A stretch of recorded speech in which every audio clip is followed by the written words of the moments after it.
vous souhaite la bienvenue à votre émission Passion Auto. Cette semaine, on a une émission toujours intéressante, vous le savez.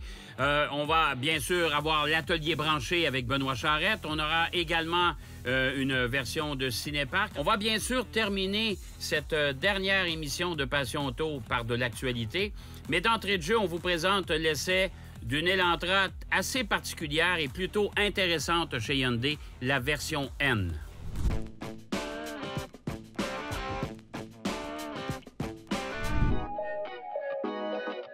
En début d'année, j'ai fait l'essai de l'Elantra hybride, qui m'avait grandement impressionné par une consommation d'essence très basse, mais surtout une tenue de route impressionnante. Je me disais qu'une voiture avec ce potentiel lui prendrait un moteur à sa hauteur. C'était déjà dans les plans de Hyundai, qui ajoute l'Elantra à la famille N, après la Veloster et la Kona, ce qui m'a fait réfléchir au parcours de Hyundai au fil du temps, qui nous propose des voitures de plus en plus de qualité avec des caractéristiques de plus en plus intéressantes. Mais après, j'ai vu un écureuil, ce qui m'a grandement fait perdre le fil de mes pensées, probablement causé par mon TDA. N. T'étais rendu à N? N. Expliquer pourquoi que c'est... pour Nürburgring.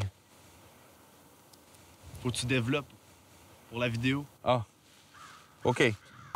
Et voici l'Elantra N. Elle est alimentée par un 4 cylindres 2 litres turbo à plat qui développe 276 chevaux et 289 pieds de couple. Elle boucle le 0-100 en 5,3 secondes. Oui, elle est performante. Le design de l'Elantra, c'est sûr que c'est pas pour tous les goûts, mais avec la N, on améliore un peu les choses. Une grille en avant plus agressive, avec des roues de 19 pouces qui sont jolies. On a des moulures dans le bas des caisses qui donnent l'impression d'une voiture un peu plus basse, mais c'est la même hauteur qu'une Elantra normale. Un aileron qui servira probablement jamais. Et aussi des diffuseurs d'air qui donnent un look plus sportif. Mais c'est pas juste du look. On a aussi des éléments qui sont vraiment là pour la performance, comme des gros freins et aussi une base stabilisatrice qui se situe dans la valise directement. Racing seats, instrument cluster, rev match mode, manual gearbox.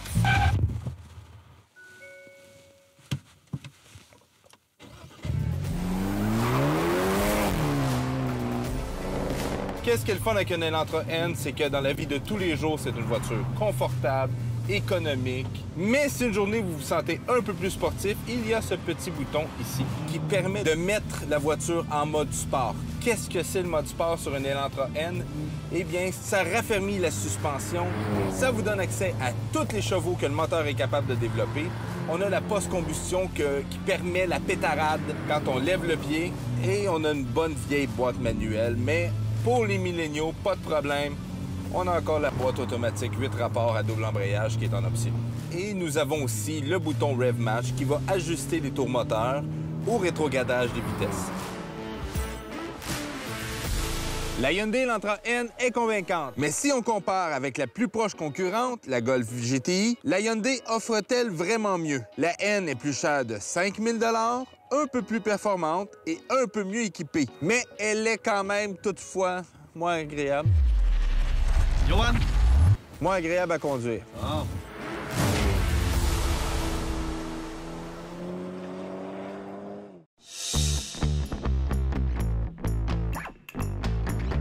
Un des segments les plus populaires sur le marché, c'est les camions. Salut, Hugo. Salut, Benoît. Et c'est ce qu'on va parler aujourd'hui. Oui. D'ailleurs, les éléments ne sont pas tous là parce que ça prend de la place. Mais on voulait commencer avec les couvre-caisses. Oui, les couvre-caisses. On a plusieurs types de couvre-caisses. Pour commencer, l'enroulable en toile, qui est l'avantage est que lorsqu'il est tout roulé, on a la pleine espace de chargement. Ça se déroule jusqu'au bout, fait qu'on perd pas d'espace. C'est ça. Après ça, il y a Le trois panneaux. Ouais. En toile toujours. Le désavantage est que le troisième panneau ne se replie pas il est fixe. sur la fenêtre, il est fixe. OK. Donc, on perd un espace de chargement. Selon l'utilisation du camion, ça peut être quand même bien. Bon, il y a des gens qui n'en ont pas besoin, qui vont l'utiliser pareil. Et vous avez des panneaux rigides. Oui, des OK. 3 ou 4 panneaux rigides, soit en fibre de verre ou en aluminium. L'avantage de celle-là, si on a des objets de valeur dans la boîte, Il n'y a pas de danger qui coupe la toile. Oui, puis maintenant, avec les boîtes qui se verrouillent pour la plupart, bien, on est assez sécure. Puis vous avez même une 4e catégorie qu'on vend un peu moins souvent, mais qui existe, électrique. Électrique, rétractable. C'est un gros rouleau qui se serre tout seul. OK. Ouais. Pour ceux qui veulent impressionner les voisins. Exactement. Pas pire, ça. OK. Marchepied, ça aussi, on n'en a pas là, mais ça, c'est des accessoires qui s'installent assez facilement. Ça va de 3 à 6 pouces, dépendamment de ce qu'on cherche. La largeur du marchepied, on peut avoir de 3 à 6 pouces. Je recommande au minimum un 4 pouces pour lorsqu'on embarque dans le véhicule ou on débarque, c'est plus facile. Parce que le 3 pouces, là, des fois, il faut se mettre le pied de travers. C'est moins intéressant. Ouais. OK, ça, c'était l'autre. Ah, ici, ça, c'est une fabrication canadienne, c'est intéressant. Un backrack. Oui, backrack pour les gens qui travaillent beaucoup avec leur camion, qui chargent dans la boîte. Bon, bien, ça protège la vitre, mais aussi les occupants à l'intérieur de la cabine. Parce que c'est tuyau de métal, morceau de bois, on peut péter à la vitre, puis ça protège tout le monde. C'est ça. C'est fabriqué ici, c'est intéressant. Garde-boue, parce qu'on n'en a pas toujours d'origine dans les camions. Non. Et il y a des marques qui existent qui sont à l'identique des modèles d'origine. Oui, Husky, Liner ou WeatherTech font des garde-boue avec les trous comme à l'original. Donc, on perce pas, on coupe pas, ça s'installe comme un char. Ça va dans les trous qui ont déjà été faits par la compagnie. C'est ça. Donc, ça évite de faire des trous à mauvaise place d'avoir de la rouille. Oui. Entre autres. Et finalement, évidemment, les jantes. Vous en avez de toute grandeur, toute couleur. Oui. On a beaucoup de choix de jantes pour personnaliser justement votre camion, tellement il y en a sur le marché. Et puis, ce qui est le fun aussi, c'est qu'il y a plusieurs dimensions. Donc, si on vient sur le 22 pouces d'origine l'été, on peut rapetisser à du 20 pouces l'hiver, plus confortable, moins dispendieux. Donc, ça nous permet d'avoir 2 sets de roues. Merci, Hugo.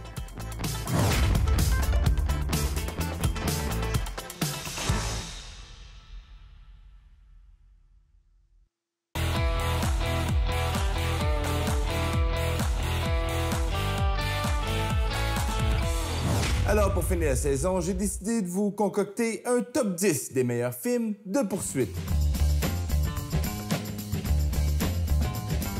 Pour qu'un film soit considéré comme un bon film de char, il faut, bien sûr, des belles voitures, mais surtout des poursuites enivrantes avec des cascades folles.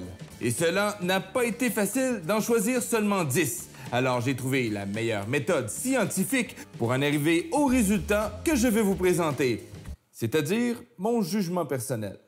T'es pas sérieux? Quoi? Mes critères que j'ai utilisés, les acteurs doivent être impliqués dans les cascades. Ça donne plus de points. Peu ou pas d'animation graphique, juste du vrai, l'originalité des poursuites et des angles de caméra. Mais commençons par un des plus grands carnages de véhicules de police de l'histoire du cinéma. Sur les 104 véhicules détruits lors du tournage, 60 étaient des voitures de police. Blues Brothers mettait la barre haute pour surpasser ce record, mais la reprise dans Blues Brothers 2000 en rajoutant une couche. Moins bon comme film, mais moi t'avoue que la scène de police, ça fait rire.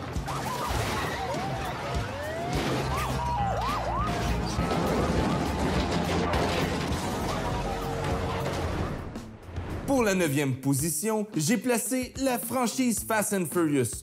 Elle perd énormément de points pour les effets visuels créés par ordinateur et les acteurs ne roulent pratiquement pas dans leur voiture. Probablement dû aux nombreuses normes pour les assurances sur les plateaux des gros blockbusters. Mais plusieurs cascades restent incontournables. Trop de règles à cette heure sur les gros plateaux. Batman se mérite une 8e place pour mettre leur Batmobile créé de toutes pièces à rude épreuve. Qu'on pense au Trumbler qui fait des scènes de poursuite incroyables dans Dark Knight ou bien la scène avec la dernière Batmobile dans The Batman, les véhicules sont fabriqués pour leur donner une apparence badass, mais aussi pour être performants et endurants pour les cascades voulues par le réalisateur. Un tank en forme de Lambo qui saute par-dessus des chars avec des explosions. Oui! Baby Driver prend la 7e place pour avoir très bien marié musique, poursuite automobile et humour. Des cascades impressionnantes qui sont venues mettre un vent de fraîcheur dans le club des films d'auto. Fun fact, le réalisateur du film, il n'a même pas de permis de conduire. Mad Max Fury Road arrive en 6e position pour la raison bien simple, l'originalité. Rien d'équivalent n'existe en termes de poursuite avec des véhicules complètement disjonctés. Une de mes scènes préférées des films modernes est dans le film John Wick 2, où l'on voit la Mustang qui fait un superbe saut dans une poursuite à la sauce John Wick. Keanu Reeves a pris le volant à quelques reprises pour certaines scènes dans la trilogie. The French Connection voulait voler le titre du meilleur film de poursuite à Bullitt. Mais ce qui est le plus croustillant avec ce film, c'est qu'il a été filmé sans permis de tournage, sans blocage policier et sans même avertir certains piétons qu'il avait un tournage. Si vous voulez du vrai, on a une poursuite passible de prison sur pellicule. Les acteurs étaient aussi les cascadeurs. On peut plus en faire des films de même, mais des émissions par exemple. Film qui a connu très peu de succès à sa sortie en salle, Ronin avait pourtant tout pour avoir du succès. Le réalisateur a créé non pas une, mais 3 scènes de poursuite réalistes et intenses, dont une ayant duré de plus de 7 minutes, sans paroles ou musique. Juste le pur son des voitures. 300 cascadeurs ont été nécessaires pour faire le tournage et certains de ces cascadeurs ont atteint des vitesses de 200 km/h dans les rues étroites de Paris. Robert De Niro et certains acteurs ont fait eux-mêmes certaines scènes de poursuite. Tom Cruise est réputé pour mettre au chômage ses cascadeurs. Il pousse toujours ses propres limites. Il escalade la plus haute tour du monde, il pilote durant les poursuites d'hélicoptères, il prend même le contrôle de son F-18 dans Top Gun Maverick. Alors conduire sa voiture de cascade pour un film est une promenade du dimanche. Il le fait avec brio dans la franchise Mission Impossible, que ce soit en moto, avec une voiture de collection, récente ou bien futuriste, autant que ce soit une BMW. Si c'est pas une BM, j'embarque pas. Numéro 1. S'il y a un film qui a ouvert la voie sur comment on fait une poursuite automobile, c'est bien Bullitt. Après 1968, les films de poursuite se sont multipliés avec Vanishing Point, The French Connection ou bien Parti en 60 secondes, pour nommer que ceux-là. Les techniques utilisées ont complètement révolutionné le cinéma. C'était un survol sur mes choix personnels, sur les meilleures poursuites automobiles au grand écran. Bien sûr, les choix ont été difficiles, mais je vous invite à venir parler de votre top 10 sur ma page. Un de mes bouts préférés, Days of Thunder, quand ils prennent 2 voitures de location puis qu'ils se rentrent dedans. Là. Magique. D'ailleurs, on devrait le faire, ça. Se rentrer dedans avec des chars de location? Prends des notes.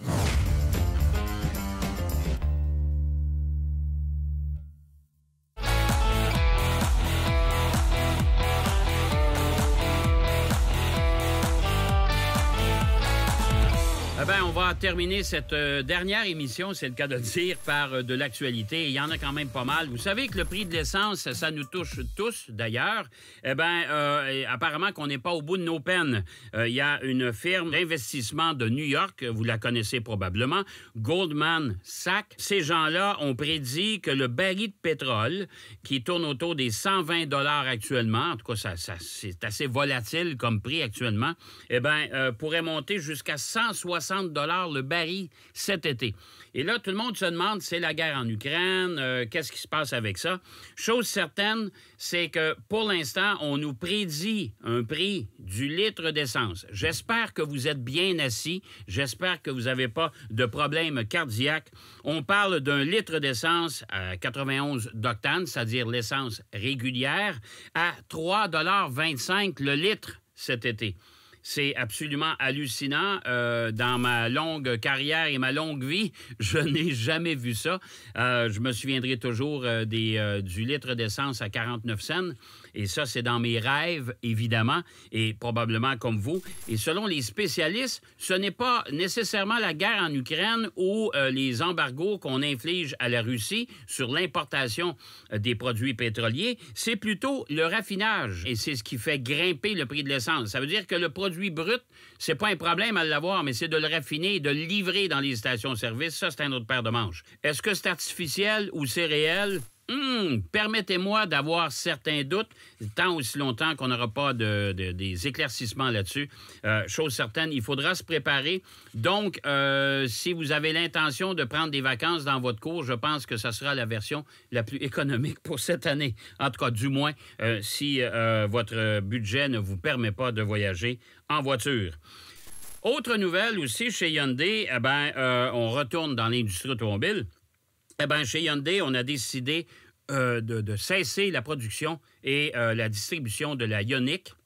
Vous savez que la Ioniq, c'est la première voiture qui était livrée, qui était disponible en 3 versions, c'est-à-dire hybride rechargeable et entièrement électrique. Cette voiture-là est apparue en 2016. On avait le pendant chez Kia avec la Niro. Chez Hyundai, on a décidé d'utiliser le nom Ioniq pour une nouvelle division, c'est-à-dire une nouvelle gamme de voitures entièrement électriques. La première, c'est la Ioniq 5.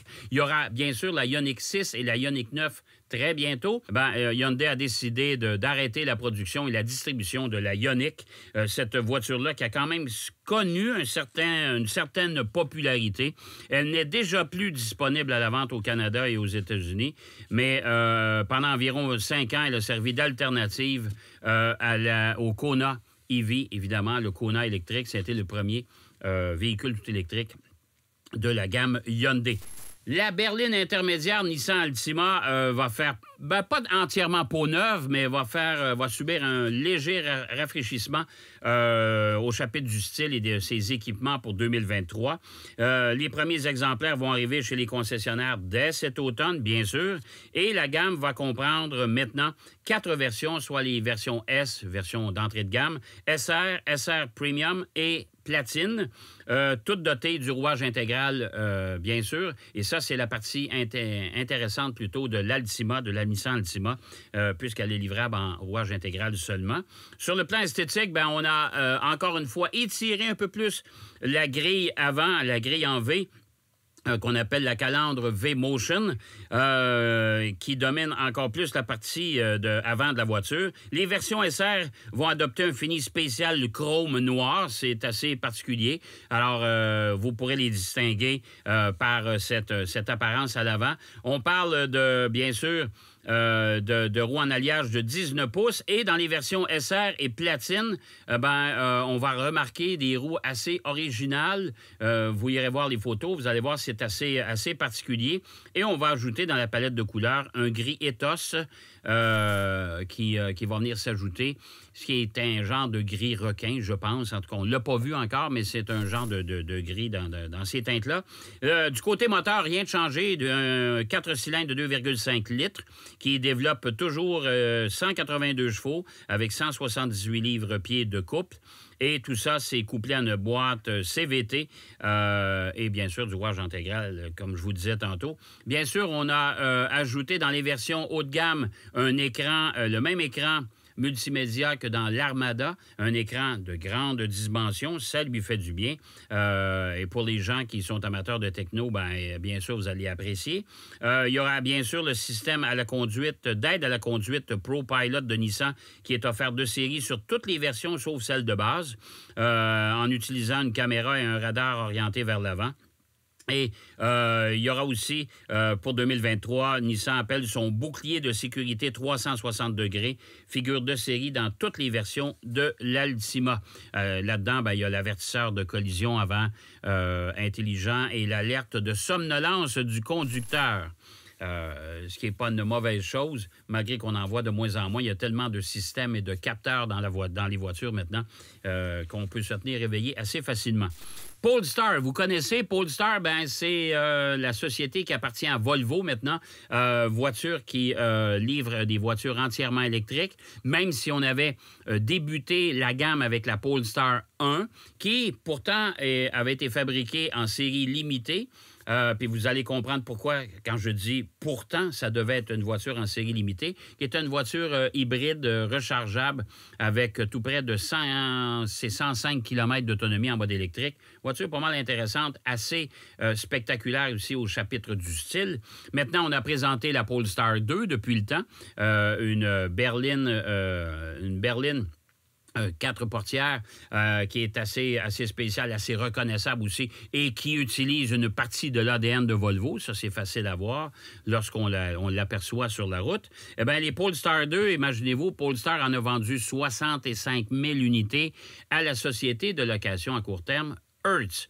Et Hertz va aussi, dans son initiative d'offrir à ses clients une grande gamme de voitures, eh bien, on aura la Polestar 1 aussi, qui va être ajoutée à sa flotte Dream. Alors, chez Hertz, vous avez une division Dream où vous pouvez louer des voitures un peu plus exotiques. Et il y aura des Polestar 1. Ça veut dire qu'il y a de cette version qui n'a probablement pas été vendue où on en a fabriqué plusieurs unités supplémentaires pour livrer à Hertz. Ça, l'histoire ne le dit pas. Chose certaine, Polestar a pris plus de 32 000 commandes de clients pour la Polestar 2 depuis le début de 2022, ce qui est une bonne nouvelle, même si on n'en entend pas beaucoup parler. Puis vous savez, Polestar, ce sont des boutiques. C'est pas nécessairement des grands concessionnaires. C'est assez particulier. Et on espère vendre 290 000 voitures par année d'ici la fin de 2025. C'est beaucoup de voitures, mais la Polestar 2 va aussi être accompagnée du Polestar 3, un utilitaire qui va être présenté plus tard cette année. Je regarde la date, je pense que c'est en octobre cette année, octobre 2022. On va nous présenter ce véhicule utilitaire sport Polestar 3, entièrement électrique. On va suivre ça pour vous, bien sûr. Ajouter, et la dernière actualité, ben, c'est Buick qui a présenté une voiture concept tout à fait magnifique. Cette voiture-là, c'est bien sûr un concept, mais ça nous donne le ton pour les prochains véhicules. Buick va devenir une gamme de voitures entièrement électriques. C'est assez particulier de présenter une voiture concept quand on sait que Buick actuellement n'offre que des utilitaires. On n'a plus de voitures chez Buick, mais ça donne le ton pour le style, ça donne le ton aussi pour les présentations intérieures. Regardez les photos, vous allez voir, c'est tout à fait magnifique. Et on a profité aussi de l'occasion pour nous présenter un nouveau logo chez Buick qui annonce justement l'arrivée d'une gamme de véhicules entièrement électriques. Et ça va se faire d'ici 2024-2025. On sait que la marque Buick, ça existe déjà depuis longtemps. On se mariait à la marque Oldsmobile à une certaine époque. Oldsmobile a disparu. Buick est demeuré. Et cette voiture-là, eh bien, elle va porter le nom de Wildcat. Pourtant, Wildcat, c'est un nom connu dans le passé de Buick. C'est assez particulier. Voilà, c'est ce qui complète notre actualité pour cette semaine et pour cette dernière émission de Passion Auto. J'espère que vous avez aimé. Et moi, je vous donne rendez-vous vers d'autres cieux, peut-être éventuellement. D'ici là, surtout, bonne route. Soyez prudents.